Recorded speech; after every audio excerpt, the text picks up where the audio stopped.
बिस्मिल्लाहिर्रहमानिर्रहीम। अस्सलाम वालेकुम डियर स्टूडेंट्स। आज हम 10th class physics chapter number 16 के जो 16 है इंट्रोडक्टरी इलेक्ट्रॉनिक्स के कंसेप्चुअल क्वेश्चन सीखेंगे। स्टार्ट करने से पहले डियर स्टूडेंट्स मैं आपको यहाँ पर एक चीज़ बता दूँ कि यहाँ पर जो आज की वीडियो है ये क्वेश्चन नंबर 4 से स्टार्ट हो रही है और जो क्वेश्चन नंबर 1, 2 और 3 हैं वो ऑलरेडी अपलोड हो चुके हुए हैं। तो आज की जो वीडियो है जो क्वेश्चन नंबर 4 से स्टार्ट होगी। तो चलें जी स्टार्ट करते हैं। और डियर स्टूडेंट्स, अगर आपने अभी तक फजल एकेडमी यूट्यूब चैनल को सब्सक्राइब नहीं किया हुआ तो इस तरीके से आपने सब्सक्राइब करना है, साथ बेल आइकन पर भी प्रेस करना है। तो इस तरह तमाम अपडेट्स, तमाम लेक्चर्स और तमाम चीज़ें आपको जो इस चैनल पर अपलोड हो रही हैं वो आपको मिलती रहेंगी। तो चलें जी स्टार्ट करते हैं। क्वेश्चन नंबर 4 है कि how can you control brightness of wave form on screen of CRO। यानी कि आप ब्राइटनेस को कैसे कंट्रोल कर सकते हैं, कंट्रोल मीन कैसे कम कर सकते हैं, कैसे ज़्यादा कर सकते हैं। तो देखते हैं जी ये जो ब्राइटनेस है ये कैसे जो है वो कंट्रोल होती है। तो पहले यहाँ पर मैं आपको सिंपल से इसका आंसर बता देता हूँ। The brightness of screen of CRO is controlled by control grid. एक कंट्रोल ग्रिड के ज़रिए इसकी ब्राइटनेस जो है वो कंट्रोल की जाती है। The grid is connected to are negative potential. और इस ग्रिड को कहाँ पे यूज़ किया जाता है जी? नेगेटिव पोटेंशियल पे। अब आपके माइंड में क्वेश्चन आ रहा होगा ये कंट्रोल ग्रिड है क्या और कैसे ये वर्क करती है। तो यहाँ पर आप ये एक डायग्राम देख रहे हैं। इस डायग्राम में आपको लिखा हुआ नज़र आ रहा होगा कि ग्रिड कहाँ पे लिखा हुआ है। और अगर आप उसको देखें तो वो एक नेगेटिव पोटेंशियल के साथ अटैच है, यानी कि कैथोड के साथ, क्योंकि कैथोड एज अ नेगेटिव है। तो नेगेटिव के साथ यहाँ पर मैंने लिखा है ना, the grid is connected to a negative potential. ठीक है, तो यहाँ पर आपने देखा कैथोड नेगेटिव है तो वो नेगेटिव के साथ जो है वो कनेक्ट है। अब होता कुछ यूँ ही है कि आपको पता है कि कैथोड से कैथोड रेज निकलती हैं, या आप यूँ भी कह सकते हैं कि इलेक्ट्रॉन बीम निकलती है। तो अब लेट्स सपोज इलेक्ट्रॉन कह रहे हैं तो इलेक्ट्रॉन के ऊपर आपको पता है नेगेटिव चार्ज है। तो इसी तरह अगर कैथोड रेज कह रहे हैं तो कैथोड रेज के ऊपर भी नेगेटिव चार्ज है।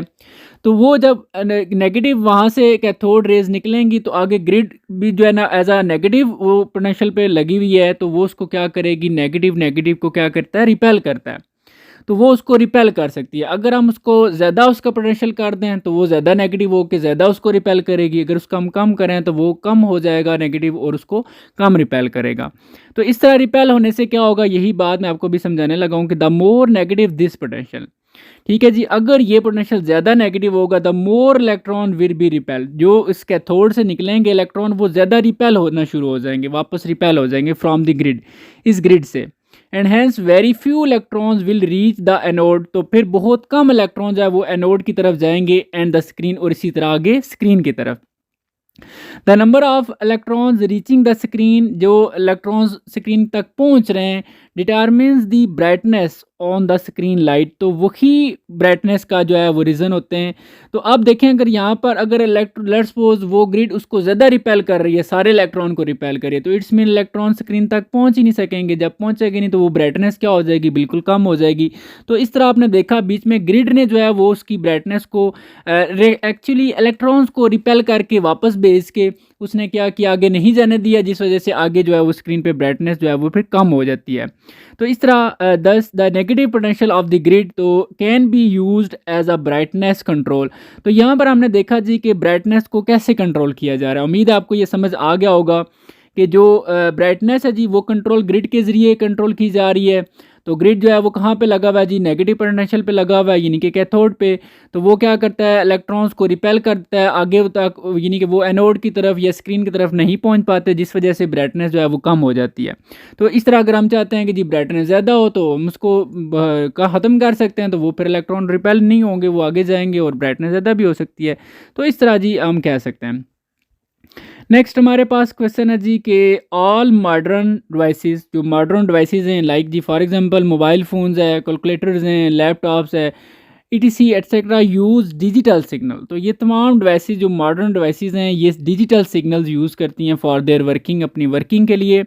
Y is digital signal use. तो यहाँ पर डिजिटल सिग्नल क्यों यूज़ होते हैं? एक तो इन्फॉर्मेशन है आपके लिए कि modern devices digital signals use करती हैं, लेकिन साथ ही आपसे क्वेश्चन भी है कि क्यों यूज़ करती हैं, इसकी डिजिटल सिग्नल का क्या फ़ायदा है या क्या लॉजिक है, क्यों यूज़ किया जाता है इसको।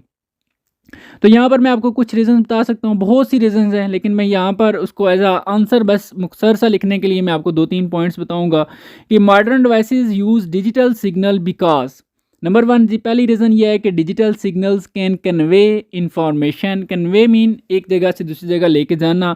वो इन्फॉर्मेशन को लेके जाते हैं विद लेस नॉइस, बहुत कम, यानी कि शोर नहीं होता ज़्यादा, ठीक है, या डिस्टॉर्शन जो है वो बहुत कम होती है। तो जिस वजह से जो है ना, ये एक तो फ़ायदा हमें ये है इसका डिजिटल सिग्नल्स का। दूसरा ये जी कि डिजिटल सिग्नल्स आर फास्टर। एक तो वो इंफॉर्मेशन को जो है ना वो कन्वे कर रहे हैं विद लेस नॉइस, और दूसरी इनकी बात यह है कि फास्टर भी हैं, यानी कि बहुत जल्दी के साथ जो है वो तेज़ से जो है वो अपने उसको कन्वे करते हैं।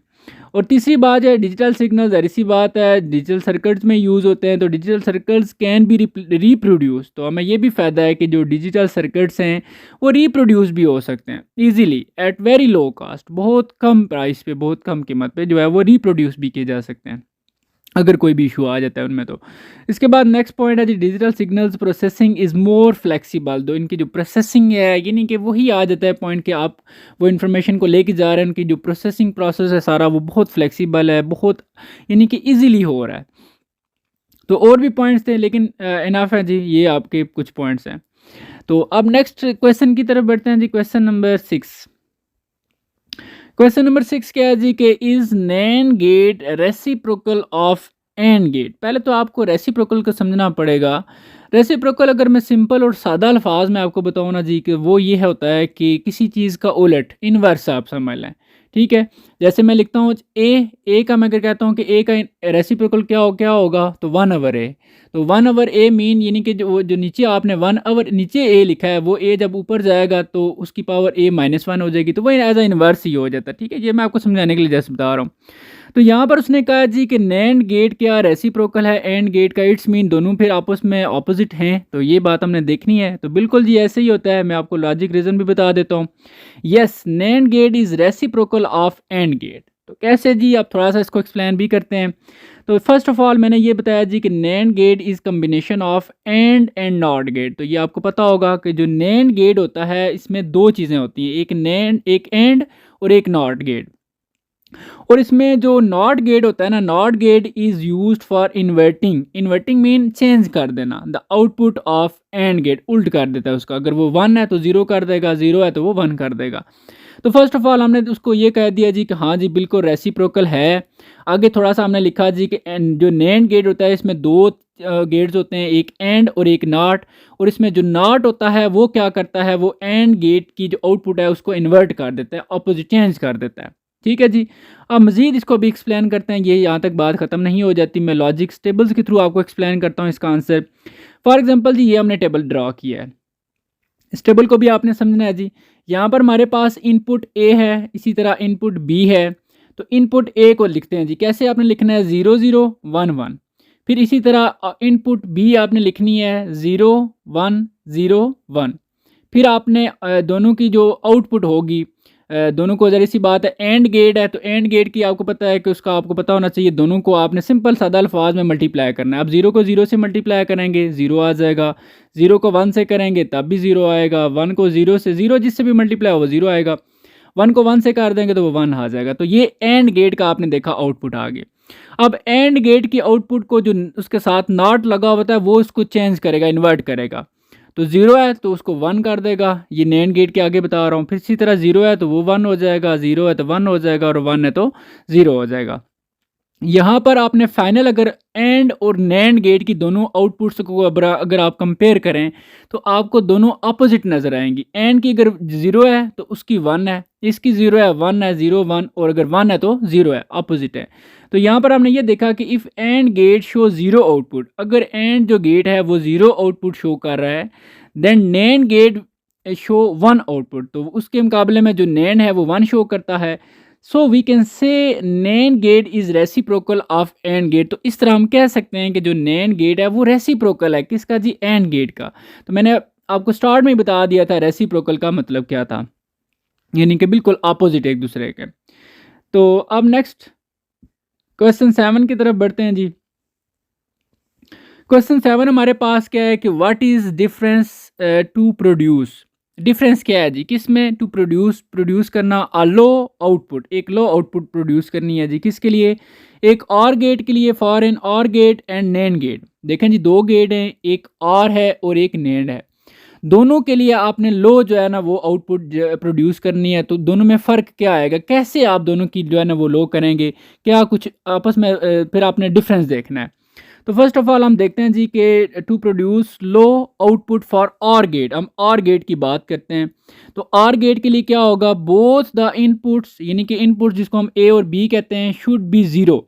ये ज़ीरो मैंने आपकी आसानी के लिए लिखा है, इसको आप सिंपल फाज में यूं भी लिख दें, शुड बी लो। ठीक है, तो यूं हमने देखा जी कि अगर आप और गेट के लिए लो जो है ना आउटपुट प्रोड्यूस करना चाहते हैं तो इनपुट दोनों की दोनों क्या होनी चाहिए, ज़ीरो होनी चाहिए, यानी कि लो होनी चाहिए। तो इसी तरह अगर हम कहें जी कि to produce low output for NAND gate, NAND gate के लिए अगर हम लो प्रोड्यूस करना चाहते हैं आउटपुट, तो क्या करना पड़ेगा, बोथ द इनपुट्स यानी कि A and B should be one, यानी कि हाई।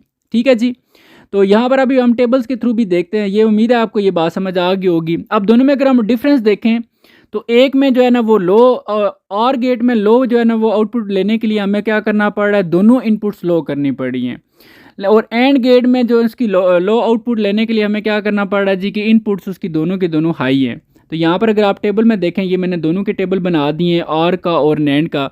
पहले हम आर के देखते हैं जी। टेबल बनाने का सिंपल आसान तरीका है जी, ए बी आप लिखेंगे, इसकी इनपुट्स होती हैं, आगे आउटपुट चूँकि ये आर गेट है तो आपको पता है इसका ऑपरेशन जो होगा वो ए प्लस प्लस का होगा यहाँ पर। ठीक है, बी आ जाएगा। अब ए की कैसे लिखते हैं, 0 0 1 1, और बी की कैसे लिखते हैं, 0 1 0 1। तो अब यहाँ पर जो ऑपरेशन यूज़ हो रहा है जी वो प्लस का है, यानी कि और गेट के लिए। तो 0 प्लस 0 ये 0 हो जाएगा, 0 प्लस 1 1, फिर 1 प्लस 0 ये भी 1 है, और 1 प्लस 1 यहाँ पर आपने 2 नहीं कर देना, मैक्सिमम वो अगर 2 भी आ रहा है तो उसको समझ लें आप हाई है, यानी कि 1 कंसिडर होगा। ठीक है जी, तो यहाँ पर आपने फोकस ये करना है कि आर गेट में ज़ीरो जो है ना यानी कि लो, वो किस जो है ना कब प्रोड्यूस हो रहा है। जब आप देख, जिनको मैंने हल्का हल्का डॉटेड किया हुआ है, तो ये ए और बी जब दोनों ज़ीरो है ना तो तब आउटपुट आप देख रहे हैं कि वो ज़ीरो है। तो इट्स मीन यहाँ पर हम कह सकते हैं to produce low output for or gate both the inputs A and B should be zero या लो। अभी अगर हम बात करें नैंड गेट की, तो इसमें अगर आप देखें तो बनाने का सिंपल वही तरीका, ए बी और आगे नैंड गेट आपको पता है, एंड पहले एंड का लिखें ए डॉट बी यानी कि मल्टीप्लाई सिंपल, और इसके ऊपर आप बार लगा देंगे वो एंड का बन जाएगा। तो ए के लिखने के लिए 0 0 1 1 और बी के लिखने के लिए 0 1 0 1। तो इस तरह अगर आप पहले तो फर्स्ट ऑफ ऑल आप दोनों को यानी कि मल्टीप्लाई करें सिंपल, ठीक है, सादा अल्फाज में बता रहा हूँ। 0 को 0 से मल्टीप्लाई करें वो 0 आ जाएगा, लेकिन जो उसके ऊपर बार लगी हुई है क्योंकि नैंड गेट है नॉट, इसमें उसको चेंज कर देगा, आएगा 0 लेकिन वो 1 कर देगा। इसी तरह 0 जब 1 से मल्टीप्लाई होगा तो 0 आएगा लेकिन वो उसको 1 कर देगा। 1 0 से मल्टीप्लाई होगा तो 0 आएगा लेकिन वो उसको 1 कर देगा, और 1 को 1 से करेंगे तो 1 ही आएगा लेकिन उसको वो 0 कर देगा। तो फोकस आपने इस पे करना है कि ज़ीरो यानी कि लो आउटपुट कब प्रोड्यूस हो रही है, जिसको मैंने डॉटेड किया हुआ है। तो ये आप अगर देख रहे हैं कि जो लो ज़ीरो आउटपुट आपको मिल रही है ये कब मिली है, जब इनपुट्स दोनों के दोनों आपने 1 रखे हैं यानी कि हाई रखी हैं। तो उम्मीद है जी कि ये भी आपको समझ आ गया होगा, थोड़ा सा आप इसको अंडरस्टैंड करेंगे तो इंशाल्लाह आपको समझ आ जाएगा। अब हम नेक्स्ट क्वेश्चन की तरफ बढ़ते हैं जी। क्वेश्चन नंबर 8 बिल्कुल इसी की तरह ही है, थोड़ा सा बस वो गेट चेंज हो गए। अच्छा, what is the difference to produce a high, high mean 1, यहाँ पर हम रिप्रेजेंट करते हैं इसको output for an AND gate and NOR gate. अब बात ये माइंड में रखनी है, हाई आउटपुट आपने जो है ना वो प्रोड्यूस करवानी है एंड गेट के लिए और नॉर गेट के लिए। तो फर्स्ट ऑफ ऑल देखते हैं जी दोनों के लिए, to produce high output for AND gate, AND gate के लिए हाई आउटपुट प्रोड्यूस करने के लिए क्या करना पड़ेगा जी, बोथ द इनपुट्स यानी कि A and B should be 1 यानी कि हाई होनी चाहिए। ठीक है, या 1 मैं आपकी आसानी के लिए लिख रहा हूँ, इसको आप शुड बी हाई लिख दें तो ज़्यादा बेहतर हो जाएगा। ठीक है, इसी तरह to produce high output for NOR gate, अब नॉर गेट के लिए अगर हाई आउटपुट आप प्रोड्यूस करना चाहते हैं तो क्या करना पड़ेगा जी, बोथ द इनपुट्स यानी कि A and B should be 0 या लो। इसी तरह अब हम ट्रुथ टेबल के थ्रू भी देखते हैं जी। ये टेबल मैंने बना दिया, टेबल बनाने का सबसे आसान तरीका मैंने आपको बताया हुआ ऑलरेडी कि ए बी लिखें, और एंड गेट है तो एंड का आपको पता है कि मल्टीप्लिकेशन का ऑपरेशन यूज़ होगा, ए डॉट बी या ए बी भी लिख सकते हैं। ठीक है, अब ए कैसे लिखना है जी, 0 0 1 1, और बी कैसे लिखना है 0 1 0 1। अब मल्टीप्लाई करते जाएं, ए और बी की वैल्यू को 0 से मल्टीप्लाई करेंगे 0 आ जाएगा, 0 को 1 से तब भी 0, 1 को 0 से 0, 1 को 1 से और 1 आ जाएगा। यहाँ पर आपने ये देखनी है 1 जो आउटपुट आपको मिली है ये कब मिली है, यही है उसका क्वेश्चन है कि 1 हाई कब आउटपुट आपको मिलेगी, आपको इनपुट कैसी देनी पड़ेगी। तो इनपुट आपने देखा यहाँ पर दोनों की दोनों हाई आप कर रहे हैं, यानी कि 1 1 कर रहे हैं, तब आपको आउटपुट भी 1 यानी कि हाई मिलती है। तो ये था जी। अब अगर दूसरे में दोनों में हमने डिफरेंस एक्चुअली हम बता रहे हैं। डिफरेंस अगर हम नॉर गेट का आप देखें तो ए बी और इस तरह इसका जो ऑपरेशन होगा जी, और आपको पता है ए प्लस बी है, आप चूंकि उसके साथ नॉट यानी कि एन बी है तो उसके ऊपर बार लगा देंगे। ए लिखना है तो 0 0 1 1, बी लिखना है तो 0 1 0 1। अब इसमें देखें, फर्स्ट ऑफ ऑल आप ऐड करें 0 प्लस 0 0 आएगा, लेकिन उसको वो नॉर यानी कि नॉट क्या करेगा, चेंज करेगा, 0 को 1 बना देगा। अब 0 प्लस 1 1 आएगा तो वो उसको 0 कर देगा। फिर 1 प्लस 0 1 आएगा, लेकिन वो उसको 0 कर देगा। 1 प्लस 1 2 मैंने नहीं कहा था, मैंने कहा था 1 प्लस 1 आप इसको 1 समझेंगे, ठीक है। 0 के अलावा कोई भी डिजिट आता है ना तो आप उसको 1 ही कंसिडर करेंगे। 1 प्लस 1 यानी कि 1 आ जाएगा, आएगा 2, लेकिन आप उसको 1 कंसिडर करेंगे तो वो 1 को फिर वो क्या कर देगा, 0 कर देगा। तो फोकस आपने इस बात पे करना है कि हाई आउटपुट पे देखें। हाई आउटपुट को मैंने डॉटेड किया हुआ है कि हाई आउटपुट कब मिल रही है। इनपुट पे फोकस करें। इनपुट जब दोनों की दोनों क्या है, लो है यानी कि 0 है। तो यही डिफरेंस है जी, दोनों में आप अब कंपेयर करके डिफरेंस दे सकते हैं कि एक तरफ दोनों आउटपुट जो है लो रख कर की हुई हैं और एक तरफ आपने दोनों इनपुट जो है वो हाई की हुई हैं। तो ये था जी डिफरेंस। स्टूडेंट्स थोड़ा सा टाइम लग रहा है जी, आपने बिल्कुल भी परेशान नहीं होना कि सर बहुत टाइम लगा के, मैं कोशिश कर रहा हूँ समझाऊँ, लेकिन मैं फिर भी अपनी तरफ से कोशिश करता हूँ जी कि बहुत ज़्यादा टाइम ना लगो, इसलिए मैं इतनी डिटेल में नहीं जाता, फिर पढ़ाने में उस तरीके से मज़ा भी नहीं आता शॉर्ट पढ़ाने में। तो बहरहाल मैं फिर भी कोशिश कर रहा होता हूँ कि इतना टाइम ना लगाऊँ। तो चलें जी, अब क्वेश्चन नंबर 9 पे आते हैं। और स्टूडेंट्स अगर आपने अभी तक फजल एकेडमी यूट्यूब चैनल को सब्सक्राइब नहीं किया हुआ तो सब्सक्राइब कर लें, अभी सब्सक्राइब करें। इस तरीके से आपने उसके ऊपर प्रेस करना है, साथ बेल आइकन भी आएगा उसके ऊपर भी प्रेस करना है। तो आपको इस तरह तमाम लेक्चर्स, वीडियोज़ और अपडेट्स जितनी भी होती हैं, छुट्टी कब होगी और ये डेट शीट और पेपर पैटर्न और इस तरह की तमाम चीज़ें जो है ना वो आपको मिलती रहेंगी साथ साथ। अच्छा जी, अब यहाँ पर स्टूडेंट्स एक और चीज़ भी बताऊँ यार, मैं आपको ना गेस्ट पेपर्स दूँगा, लाज़मी दूँगा, लेकिन मैं इसलिए अभी नहीं दे रहा कि आप फोकस करें, अपनी प्रिपरेशन कंप्लीट करें, ठीक है। गेस्ट पेपर पे नहीं आपने लोगों ने बैठ जाना है कि जी गेस्ट पेपर दें हम वही तैयार करें और जो है ना, ठीक है, वो उन स्टूडेंट्स के लिए स्पेशली होंगे जो बिल्कुल वीक हैं। चलें मैं आपको इतना गेस्ट तो उसमें दूंगा कि कोई स्टूडेंट कम से कम फेल ना हो, ठीक है, और अच्छे नंबर के लिए भी दूंगा, लेकिन पहले आप लोगों ने कोशिश करनी है कि अच्छी फुल प्रिपरेशन करनी है, ठीक है, चीज़ों को सीखना है, ठीक है। ये नहीं कि सिर्फ कुछ चीज़ों को प्रिपेयर करके आप अच्छे नंबर लेके या पास हो के ना, ये ऐसे नहीं, ठीक है। आप प्रिपेयर करें, इंशाल्लाह मैं आपको वो भी प्रोवाइड करूँगा। अब क्वेश्चन 9 आते हैं जी कि what is the output of the following circuit. ये सर्किट आपके सामने नीचे बना हुआ है, इसकी आउटपुट क्या होगी। अच्छा, सर्किट में ये जो आपको सारा ब्लैक ब्लैक नज़र आ रहा है यही इसका क्वेश्चन है। जो ऊपर मैंने देखें ए बार बी बार और आगे ए बार डॉट बी बार, ये मैंने ब्लू से जो लिखा है मैंने खुद समझाने के लिए आपको लिखा है। सर्किट ये है जी कि ए देखें आगे ये नॉट का ऑपरेशन है, और इसी तरह यहाँ पर बी है और ये भी जो लॉजिक सर्किट बना हुआ है ये नॉट का ही है, और आगे जो बना हुआ है ये जो है ना वो एंड का है। तो इस तरह फर्स्ट ऑफ ऑल हम यहाँ पर लिख लेते हैं the given circuit is the combination of two NOT gate. कितने नॉट गेट हैं जी, 2, यानी कि आप देख रहे हैं एक ए वाला और एक नीचे बी वाला, विद 1 एंड गेट, और आगे जो लगा हुआ है ये एंड गेट है। अब इसको ज़रा समझ के आपने लोगों ने ये काम करना है। अब इसका जो बनाते हैं जी, हम ज़रा देखें आउटपुट कैसे निकालते हैं। अब जो ए है ये ए देखें जो है ना, ए आगे क्योंकि नॉट लगा हुआ है तो ये नॉट ए को क्या बना देगा, इसकी इन्वर्ट कर देगा। ए बार मैंने कर दिया, इसी तरह बी को भी वो अपोजिट कर देगा, इन्वर्ट कर देगा बी बार। अब ए बार और बी बार जब दोनों इनपुट आगे उसको मिल रही हैं एंड गेट को, तो वो फिर दोनों जो है ना ए बार मल्टीप्लाई बी बार आ जाएगा, ठीक है जी। ये वेरी सिंपल है। इसको अगर हम ट्रूथ टेबल के थ्रू इसकी आउटपुट निकालना देखें तो ये भी ईजी है। ट्रूथ टेबल आपको बनाना मैंने सिखा दिया है, कैसे बनाना जी। ये देखें ए बी, तो पहले ए बी का देख लेते हैं। ए में आपने क्या लिखा जी 0 0 1 1, बी में क्या लिखा जी 0 1 0 1। अब चूंकि आपको पता है कि यहाँ पर एक नॉट गेट यूज़ हुआ है, तो नॉट जो है ना वो ए को भी अपोजिट कर रहा है, इन्वर्ट कर रहा है, और बी को भी, तो इसलिए ए बार ऊपर हमने लिखा, तो ए की जो 0 है उसको 1 कर देंगे, 0 है तो 1 कर देंगे, 1 है तो 0 और 1 है तो 0। इसी तरह बी भी जो है वो भी इन्वर्ट होगी, तो बी का अगर जहाँ पे 0 है 1 हो जाएगा, 1 0 हो जाएगा, 0 1 और 1 0। अब जो एंड गेट है वो दोनों को मल्टीप्लाई करने से आएगा, क्योंकि एंड गेट के लिए जो इनपुट है ना दोनों, वो दोनों यानी कि ए बार और बी बार है, ठीक है। तो यहाँ पर आप फिर एंड के यानी कि अब ए बार और बी बार के दोनों इनपुट्स को मल्टीप्लाई करते हैं। जब 1 को 1 से करेंगे मल्टीप्लाई तो 1 आ जाएगा, 1 को 0 से 0, 0 को 1 से 0 और 0 को 0 से 0 आ जाएगा। तो यहाँ पर आप जो लास्ट पे आउटपुट्स है इनको आप देख सकते हैं कि आउटपुट क्या है। तो यही आपकी आउटपुट्स है, उस क्वेश्चन में यही पूछा गया था। उम्मीद है जी कि आपको ये भी समझ आ गया होगा। तो चलें जी, अब स्टूडेंट्स आपने आज की वीडियो को लाइक भी करना है। इतनी मेहनत मैं भी आपके लिए कर रहा हूँ तो मुझे भी थोड़ा सा है ओके यार आप लोग मेरे काम को लाइक कर रहे हैं, ठीक है, ताकि मुझे मज़ीद मोटिवेशन मिले और मैं मज़ीद भी काम करूँ। वैसे मैंने काम तो करना है लेकिन थोड़ा मज़ीद अच्छे से काम करूँगा। तो चलें जी, क्वेश्चन नंबर 10 है आपके पास। Draw a logic circuit for the logic equations. ये क्या है जी, x is equal to A plus B bar.